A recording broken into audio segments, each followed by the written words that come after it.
નમસ્કાર મિત્રો, ભારતમાં ભગવાન શિવને સમર્પિત અનેક મંદિરો છે. ઉત્તરાખંડના રુદ્રપ્રયાગમાં આવેલું તુંગનાથ આવું જ એક મંદિર છે, જે ભવ્ય પર્વતોની વચ્ચે આવેલું છે.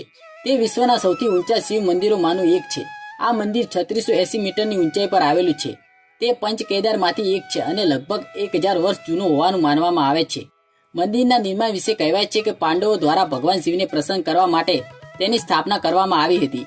આ સિવાય એવું પણ માનવામાં આવે છે કે માતા પાર્વતીએ પણ ભગવાન શિવને પતિના રૂપમાં મેળવવા માટે અહીં તપસ્યા કરી હતી.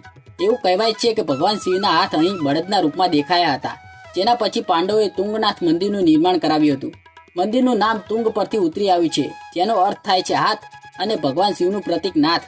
એવું પણ કહેવાય છે કે રાવણે ભગવાન શિવને પ્રસન્ન કરવા માટે આ સ્થાન પર તપસ્યા કરી હતી. આ સિવાય રાવણનો વધ કર્યા બાદ ભગવાન રામે બ્રાહ્મણ હત્યાના શ્રાપથી મુક્ત થવા માટે આ સ્થાન પર ભગવાન શિવની તપસ્યા કરી હતી. તો મિત્રો, તમને અમારો વિડીયો ગમ્યો હોય તો વિડીયોને લાઈક કરી દેજો અને અમારી ચેનલ